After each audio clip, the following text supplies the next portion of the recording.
Good morning. My name is Tamisha Edmondson, the originator of the Me Too movement. Back again on Thursday morning as promised. To give you a little background about what this is about, the Me Too movement started in my mind. It was a vision that God had gave me. So in church, we're taught to put on this facade, to have a fake it till you make it kind of persona when we're hurting, when we're going through trials and tribulations, when all hell is breaking loose. We don't have a safe place to release, a safe place to say, hey, I don't have this all together, but I'm trying. We don't have a support group that says, hey, I got these issues as well. You're not fighting them alone. And so that's basically what the Me Too movement is about, saying that basically if you have issues, you're not alone. I have them too. Me too. And so this is by no means a support group to give advice or to judge. We're a judgment-free zone. We're faith-based, and it's just to basically say we're trying to be better today than what we were yesterday. I'm here weekly. I try to post every Thursday morning around 10. It started out on YouTube, and so if you have time, would you subscribe to the YouTube channel? It's called the Me Too Movement channel. It started there, and I wasn't gaining any traction, so I kind of transcended over here to Facebook, and so this is where I am. But either way, the video will post every Thursday morning around 10 on both platforms, on the Me Too Movement channel on YouTube and on the Me Too Movement page on Facebook. If you have any questions, concerns, if you have any comments, there is also an email. Feel free to write, and it's at me2.movement, movement.2024@gmail.com. Let me try that again to make sure you get the right information. It's me, the number 2, dot movement, movement.2024@gmail.com.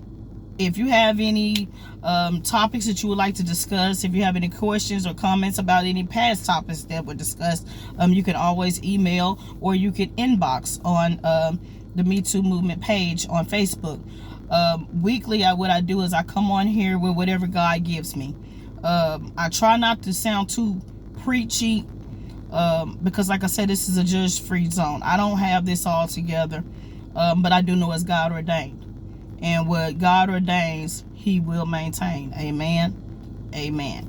So without further ado, my title for this week, and you'll see me coming from here checking and trying to get my notes together, because I tried it without a note, just going by on a whim of just getting the title and just trying to impromptu and private, but that's not what it is. So I do have a script that I'll read from, just to kind of stay on task and to make sure I get all of the feelings out. Now, I don't want to be the only one on here. Like I said, if you have any questions, concerns, comments, if you have topic ideas, feel free to inbox or email me at that email that I disclosed. If there is some time you could be free and you want to sit on here with me, we can meet up somewhere. Normally what happens is, when God gave me the vision for the page, He gave me the platform, He gave me the setting, He gave me the plot. The setting is outside, because this is where I can view all of God's glory. The wind blowing, the birds chirping, the sun blazing. This is where I can see God really working. This is where I can see God really moving. Today He is moving. It's hot out there, so nonetheless I'm in the car, because I kind of want to keep cool too. But without further ado, the title for this week is How Did I Get Here? And it's only when I decide that I get on here where I was like, okay, it should be named something else. Well, the title is How Did I Get Here, but I really should have named it Why Am I Here? So why am I here? That's usually a question that I pose myself often, like way too often.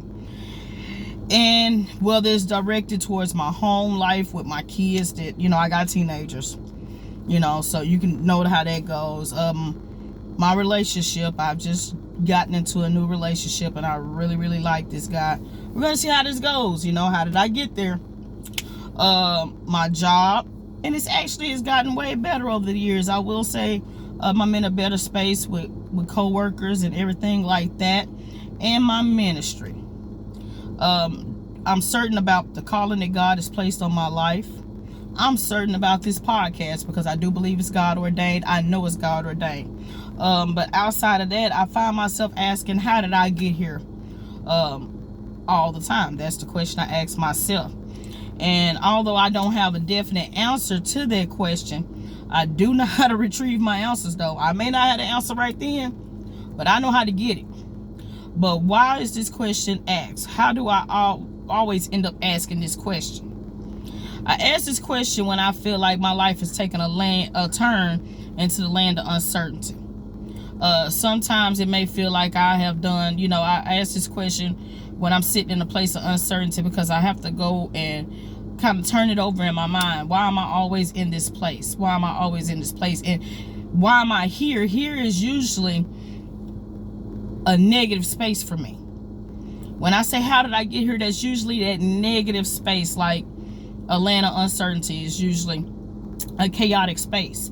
It's a negative space. How did I get here when it seems like I've done all the right things by the right people at the right time? Nonetheless, I'm right back here in the land of uncertainty in the world of chaos.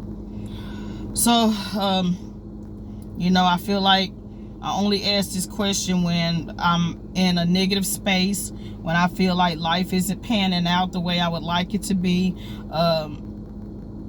when I've went on my own devised plans, when I have lost the course. I know where to get the answers from, but honestly, let's be honest, this is me. My life is an open book. I ask this question all the time because, sometimes I operate in the natural. And in the natural, I fall short. I fall short to the degree of I feel like I may be doing all the right things by the right people all the time. But is that what God told me? Am I truly operating inside his will? Because how do I always get here if I'm always doing what he's telling me? Now, that's a double-edged sword. Because I gain my own answers because I ask my own question. Mind you, I also told you earlier that I know where to go get the answer from. So, I usually end up in that negative space because I didn't ask God at first. That's just being honest. That's just plain being blunt, right? That's one way of looking at it. Well, as the week went by and I had this title, but I had nothing written down. And because I was in that negative space of how do I constantly keep getting here? Why am I here? Usually here is also a place of doubt. Now let's stop right there for a second. How did I get here? Why am I here in this place of doubt? And then as I was trying to write this script yesterday, I got my unlikely answer because I asked the likely God. I got a God-ordained answer because I asked my God. And it came from a very unlikely source. My 15-year-old daughter. I was sitting there and I was praying and I was listening for an answer because I truly did not have a word for this script. And she came and asked me, how was I? And I told her, okay. And 15-year-old girls, duh, I know you're okay. Physically. How are you mentally? And I sat there and I sat in it for a second. And then here comes God speaking through this little girl. What she revealed was that doubt, that place of uncertainty, that how did I get here? That uncertain path, that place of doubt, that place comes with growth. And if I'm not doubting, because uncertainty and doubt comes with fear. Now, God doesn't give me a spirit of fear, But he did say I would. He did say, he didn't say I wouldn't be doubting. He didn't say that I wouldn't question whether I'm hearing from God or not.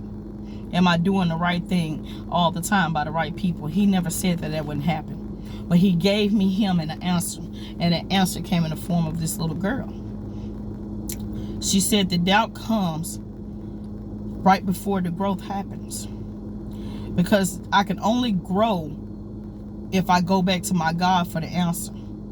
That's where you obtain wisdom from. Wisdom equals growth, does it not? So right there in that land of uncertainty, when I ask the right questions to the right people, which is my God, I get the right answer in the form of wisdom. Wisdom equals growth. Boom! A 15-year-old told me that. Shout out to Nia. So, I conclude with this.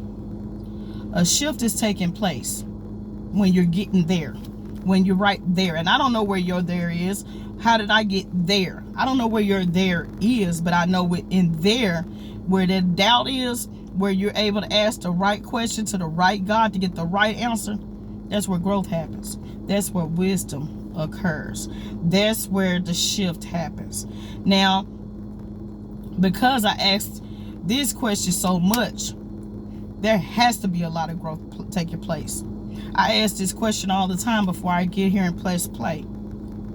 There has to be growth taking place. But God. But Tamisha, Tamisha is a mental mess. How am I mentally? A mess. How am I spiritually? I've got to be growing. I've got to be growing. But God. He gave me the answer by the way of my child, his child. And that lets me know, earlier I asked, I said that I get in this land of uncertainty by my home life, which are my kids. Sometimes I feel like, hey, how am I always ending up here with teenagers? And it doesn't matter how it looks in the natural. He lets me know that even with that child, that they're on the right path. Because he gave me an answer in that child. I received that answer through that child. It doesn't mean that I'm not going to make mistakes. Doesn't mean that I will not fall. But when I fall, I shall arise. Because growth is taking place. Because I'm obtaining God-like wisdom. Amen. Amen. I'm in the right spot to keep doing what God is telling me, because he ordained me to do this. So I want to keep encouraging you this morning. How did you get here? Ask the question and wait for God to give you the answer. Keep praying, keep going, and keep growing. Amen.